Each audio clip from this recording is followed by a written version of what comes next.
This is Carl Ackerman, host of Journeys of the Mind. Today, we venture off across the Pacific Ocean from Hawaii to the lovely spot called Malibu, California. And there is a woman who has shaped and worked herself into a wonderful business called Malibu Fitness. We want to welcome you, Lonnie Galate. Thank you. It's great to be here. So, the first question that comes to mind, probably from everyone who is listening or seeing this, is, how did you get to Malibu? Well, I've been here since I was 12 years old, so that was a long time ago. I moved here from Miami, Florida, with my family, and we came right here. So I went to school here. And did you go also to college in Malibu, Pepperdine, or did you go someplace else? No, I went to Cal State Northridge, just right over the hill. In what people call the San Fernando Valley. So, tell us the steps because, this is a show that really is examining your business, but, it's for all entrepreneurs. How did you start your business and why did you pick it's kind of natural your home, but why did you pick Malibu? And I'm thinking about, people who were beginning to restore their businesses in Lahaina, Maui also, especially. But how did you pick Malibu and why did you set your business there and how did you begin it? Well, as you know, I lived here and I went to school close by and I studied kinesiology and I was always fascinated with movement and exercise. I was a competitive gymnast all my life. And I taught gymnastics for little kids and had a gymnastic team in Malibu for a while and kind of morphed into teaching exercise after I graduated from college. Studied mostly at the educational aspect of uh, exercise, physical fitness. And throughout my years of teaching gymnastics and people being interested in getting fit, I worked my way into teaching what we now call aerobics. And it started from a little class to now the business. It's a big jump. We're talking 40 years, but that was the very beginning of it. And it just grew and grew. And I started the reputation and people just coming to me to learn more and more, and the fitness industry really evolving and evolving with it. How did your business is located right across from Zuma Beach. And as you're going north, it's at the beginning of Zuma Beach. How did you pick that location? And has your business moved? I started in a smaller facility over on Point Doom, right on the corner of PCH and a little street called Port Said. It's a business. It was kind of more of a business oriented office space, and I just had a floor for aerobics and a little area for weights, and I outgrew it in about 4 years. So this other building had just come up. It was brand new, and someone enticed me to come over there because it was a larger space and I needed it. So it was perfect timing. It was in 1990. I love that space because I lived for a while when I was in junior high school. Just above you, there was a woman by the name of Lee Grant and her Donna Dinah Manoff, who were, both actresses. And of course, Dinah was my age and in junior high at the same time. And they invited me to live there, but it was a beautiful location with a ranch overlooking Zuma Beach. So that's absolutely wonderful. So if you walk in to Malibu Fitness, like if someone like myself, new to the gym. What does one see in your gym? And is there food also? There's not really any food. I'll start with that. We sell bars, healthy protein bars, and we sell some organic protein drinks and water. And crazy enough, this is a sidebar, we sell fresh eggs, and people always ask us why we have fresh eggs. But I happen to know a woman who has a chicken farm, and we've been doing this for years. I used to train her, and she has a lot of chickens and she has pasteurized fresh organic eggs. And we sell a lot of eggs there. So those you'll see in our refrigerator, but they're raw. It's not something you can eat on the fly. But when you walk into Malibu Fitness, you're greeted with our front desk person, and it's pretty much an open air space. There's sliding glass doors, there's a lot of light, there's a small Pilates studio, private. There's a big classroom area that's um, infrared heated when we want it, and it's soundproof. So we do all of our classes in there, our group fitness classes. And then as you walk towards the back area, it's a big, wide open space for machines and free weights. And then as you enter the outside patio area, we have a whole outdoor fitness area as well. Because as you know, the weather is great all year round and you can see the ocean and the mountains, and it's a nice space.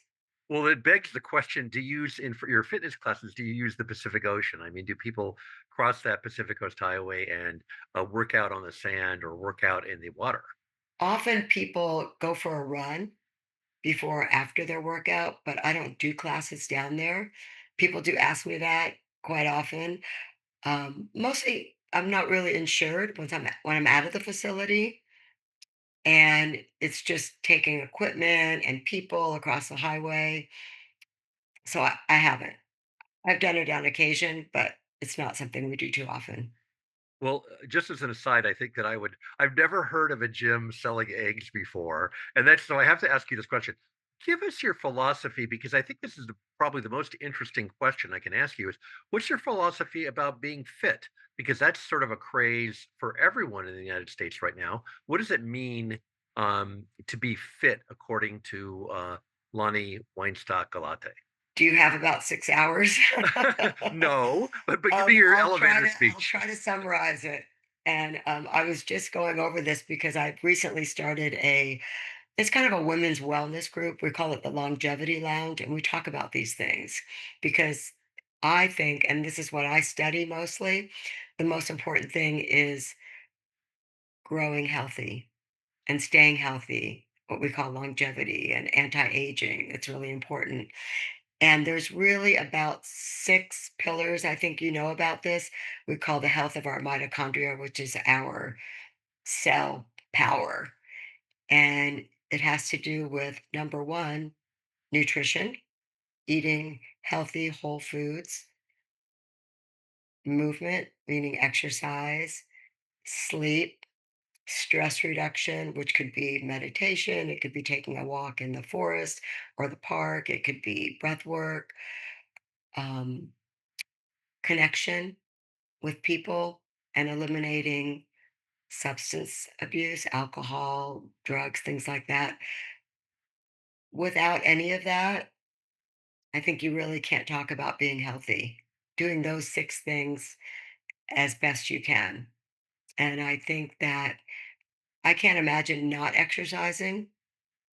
For me, it's like brushing your teeth. I wouldn't expect people to have a healthy set of teeth if they didn't floss and brush every day. And I can't expect that people would be healthy in their bodies if they didn't move. And there's all different kinds of ways to move. I encourage people to find something that they enjoy and they push and they're challenged. Otherwise, they're going to end up at doctors and they're going to just get medicine to help their symptoms and need a lot of surgeries. But we know so much now. The first 5 that you mentioned might, be, well known by, many in our audience, but number 6, you don't normally associate with gyms, and that is, focusing on, detox, both for, alcohol or drugs or things like that. What made you get involved with that? Because that's an interesting subject. Because it's huge. I see people every day and my clients and they complain that they just don't feel so good or they can't lose the weight or they have a lot of interference and they drink every night. Oh, I just have a glass of wine. It's poison. It just is. It interferes with fat burning. It interferes with our cognitive power, everything. We can't survive as well. And not that I'm opposed to someone having a drink now and then, but if it's on a habitual level, it's just going to interfere. Smoking pot, there's also taking a lot of medication, taking anti-inflammatories every day instead of just dealing with the issues to maybe why you might need that. So I think eliminating or at least reducing substances that we know are bad for us. Sugar, Sometimes it's gluten for people, seed oils. There's a lot of things that in our diets alone that are substances that abuse our body. Does So this do you think in your wellness sort of philosophy, how about vitamins? Does that take part, or is it would you urge people just to do things naturally, not take vitamins, things like this? I think basic is what we talked about, those 6 pillars, and then eating whole foods, wholesome foods, organic foods if you can, and then finding out maybe where you're deficient. And that doesn't mean that everybody needs vitamin D or everybody needs vitamin C or B complex. It's different. So I think getting proper testing to see if you're lacking is important. I take certain supplements. It could be hormonal imbalances, those are huge. I'm a big proponent of finding those balances for both men and women. I think it's a really important. A lot of people have a lot of health issues, and then when they get their hormones balanced, they feel a lot better. Now, you had talked about, if you don't do these things, people have to go to doctors and things like that. What do you think of sort of Eastern medicine? Acupuncture, I mean, not chiropractors are not really Eastern medicine, but they're alternative medicine in many ways, and massage. Do you work all of those things in? In other words, do you advise people to go to acupuncture or to, chiropractors or things like that besides, standard Western medicine? I encourage anything that's more natural for sure. I would always say go to a physical therapist and a body worker before you have to go get injections and do surgeries and take drugs. And a lot of times we can alleviate a lot of pains and aches and illness in our body by just being really healthy. And not that Western medicine doesn't have, certainly, we've come a long way and we have to acknowledge all of that education. But I think there's a nice blend between the two. I practice as much Eastern medicine or alternative naturopathic medicine as I can. Okay, naturopaths. Okay, those are big in Hawaii too. So that's good to hear. So tell me some stories about about over the last 40 years in terms of building your business, because there must be some financial stories and the next question I'm going to ask you is about your finances, not anything very specific, but how you were able to build this gym in a very very expensive and exclusive area. So but let's hear some stories from, about building Malibu Fitness. Well, it's changed a lot from the beginning. We're talking 1986. And I had graduated college and I'd done a little bit of traveling and saved up some money. So I started really small and the rent wasn't as high. And I started in this other facility, as I told you. And just little by little, I grew. And I never went outside my budget too much. I didn't borrow. And really different than how businesses are started now. So different. So I couldn't really give someone too much advice on how to start a business now because people get investors and need a lot of startup money. And I really didn't need a lot of that. I already had a pretty good base clientele. So I knew that if I could get X amount of members, I could pay my teachers and pay the rent and pay the utilities. And then as my business grew, I started taking on more and more equipment, more classes. It was just little by little. So I kind of took it small. When I moved over to the larger facility, I only took part of the space. And then 3 or 4 years later, I took more space and then I did a build out. So it was gradual. It was something I could handle. But there was a lot of obstacles along the way. I think I'm trying to think back of the year. I took on a business partner for a short amount of time when I had 2 small children and the building had gone into foreclosure. So I was really nervous about what was gonna happen to the rent. So she came in, she happened to be a client of mine, and she was bored and she figured she had money, she wanted to buy into the business and be a part owner, and she ended up stealing big time from me. and I thought I was done then, and that was devastating with 2 children, and my husband wasn't a breadwinner, I was, and I was distraught, and I didn't even have time to go after her in any kind of lawsuit. I just needed to forge ahead. So that was the first really hard time because she took it, all the money.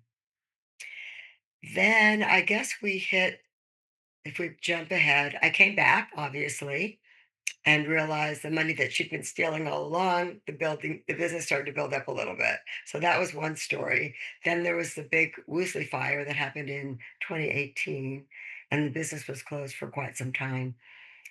And a lot of people had to move because that was up at this west end of Malibu. So I lost quite a bit of business then.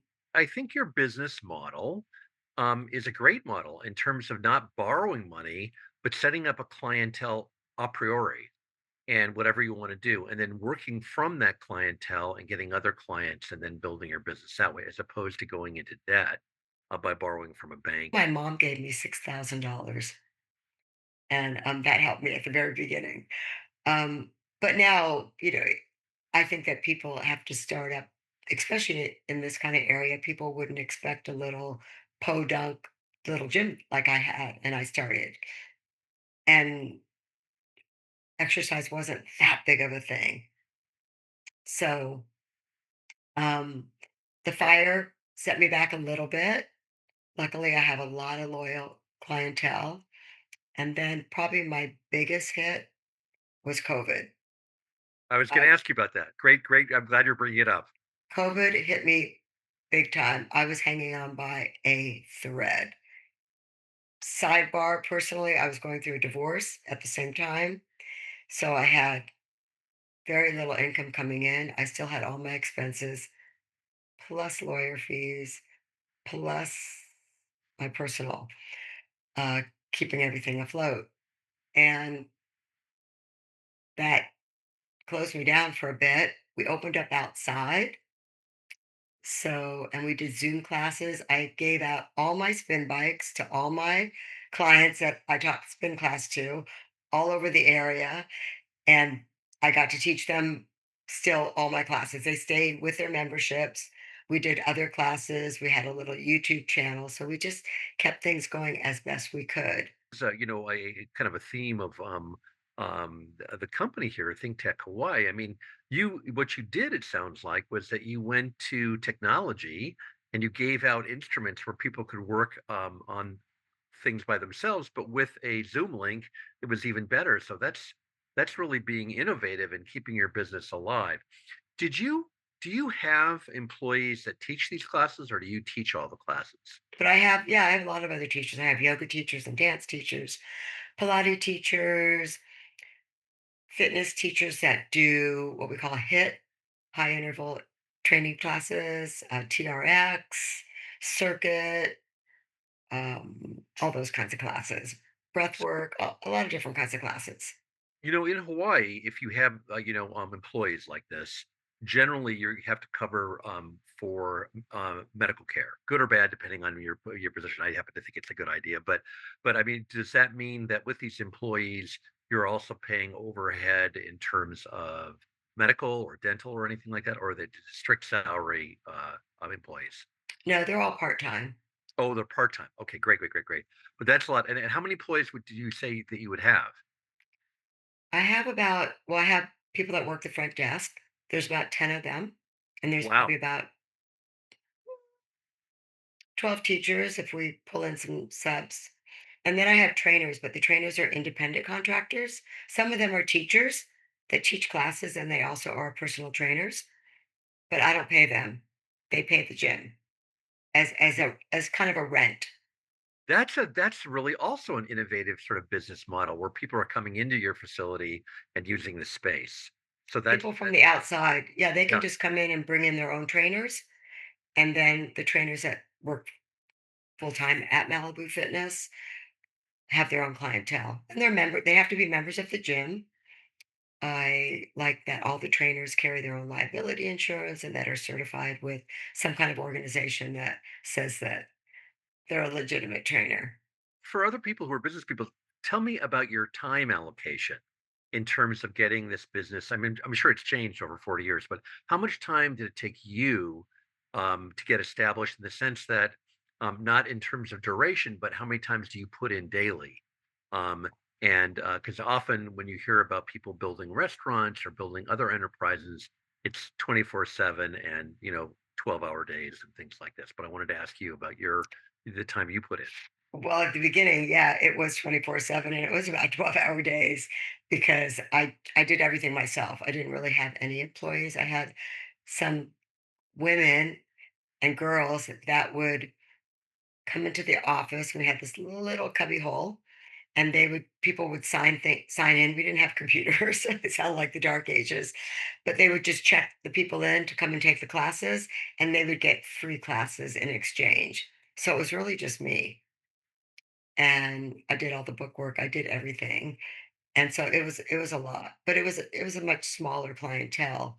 And as I grew, I still put in a lot of time because then I had to delegate and kind of orchestrate what was going on.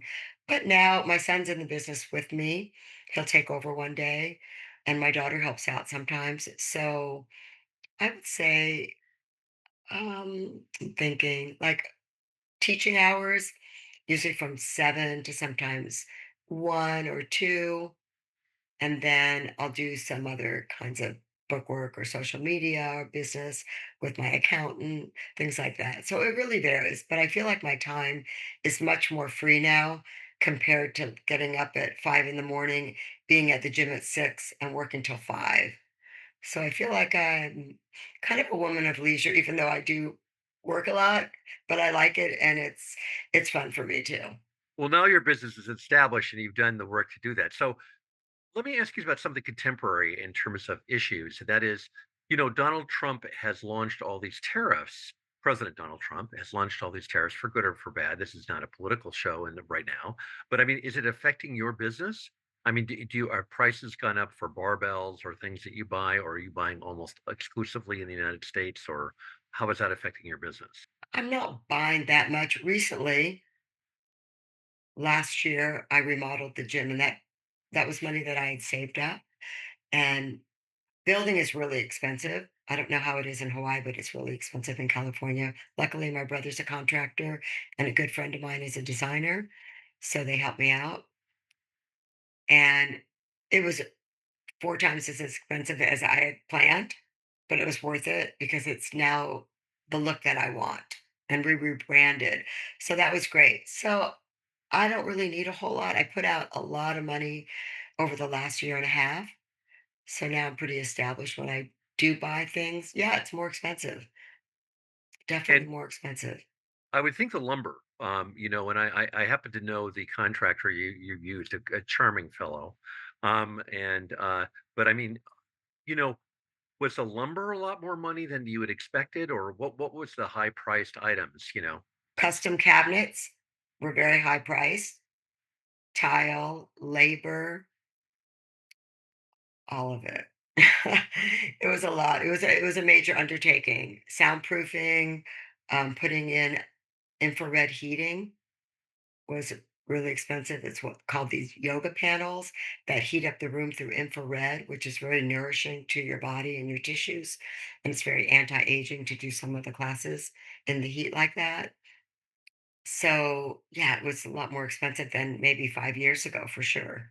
The last question I'm going to ask you before I ask you to give your final thoughts, I'm going to ask you a question for that too. Is you're in Malibu and you're centrally located in terms of the rich and famous, and without, I mean, divulging any privacies and things like this. So do you get a lot of well-known clients that are known not just nationally but probably internationally? And I'm thinking of people like Bob Dylan or Barbara Streisand or all the people Larry Hagman used to live in Malibu, Rod Steiger. I'm dating myself a bit, but you get to get a sort of fairly famous people. James Taylor, for example. I mean, he doesn't live in Malibu, but he comes out and does his songs and stuff, along with that great backup woman, Katie Markowitz. So She's great. yeah. So I mean, do you get a lot of famous clientele, and do they? demand certain things. I taught at a school for years where there were certain clients that had their kids being sent to the school and they demanded the sheriffs be on campus. And sure enough, there are sheriffs on campus on this particular school. So Yes, we do get celebrities. A lot of the celebrities that live in Malibu or the famous people you want to say have their own gyms and their private trainers. And some of them, when maybe they come for location to do a film out here, they'll come to the gym and they come because they feel like they can keep their anonymity and we don't disclose any information. Some of them even use other names. So it's kind of funny, but people ignore it. And there's a lot of people that are behind the scenes that you wouldn't know that could be a producer or some kind of high tech billionaire that we wouldn't know by face, but if you Google them, you would know. But everybody's very low key about it. Yeah. So, and they're just another person for us. And I think that's why they feel comfortable there. is that a product, often in areas like Malibu where people have made their wealth and have establish themselves. They don't need to prove anything to anyone anymore. So is the I mean, obviously they're going to a gym, so their dress is already going to be given that it's a beach community that's going to be pretty casual is the word I was looking for. But do people approach your gym in sort of casual attire? And do you ever get anyone that comes into your gym with a tie on? I guess that's my question. No, it's very casual. I mean, you'll see, of course, the latest brands, but for the most part, people can come in. A lot of people just come in baggy sweats and t-shirts, things that they know they're going to sweat in, and they feel comfortable. It's a it's like a little community within our community. It's a hub. And when I ask other people what Malibu Fitness is to them, they say it's like their home away from home or it's their community place where they come to.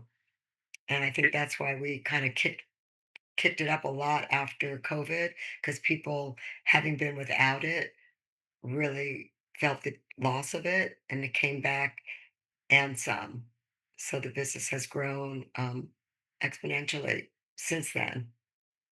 Well, one of the things that you provide is a place where we in Hawaii say top story, that people are able to come, and it sounds like a place, a hub, which is what every small business wants to do.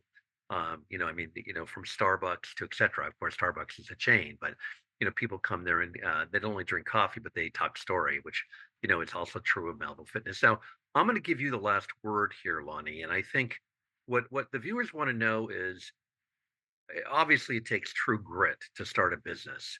But you mentioned that also that you were the breadwinner for your family. So what does it take? What did it take of you to do this? And I can say, having known you for many years, that you still have that.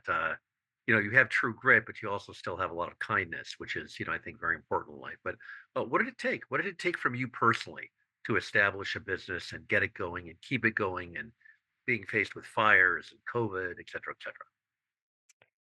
I think it's a lot of things. I think it's hard work and it's really believing in what I do and loving it. And maybe my word, like your word, would be chutzpah. And knowing that there's a need for it and that I could fill that need. And I couldn't have ever done it without all the help and the support of the community and the people that I've worked with over the years that have helped me in so many ways. So it's not just me. And I appreciate all that help and try to bring in everything that I know from my background and the help of other people and the concern that we all need this and having that community. On a final note, I would urge all, if they're in Southern California, to go to Malibu Fitness. Not only can you work out, but you could buy some eggs also. Thank you. And I have to ask you this question. Do you think eggs are a great protein source? I mean, is that I eat eggs every day. Yes. there we go. Oh, you're making my day because there's a wonderful restaurant in Honolulu called Eggs and Things. So that's great. Anyway, Malibu Fitness, you go to, you work out, you can buy some eggs, and right across the street is a beautiful Zuma beach. And the entrepreneur extraordinaire is Lonnie Weinstock-Galate. Thank you, Lonnie. Thank you, Carl. A hui ho and aloha.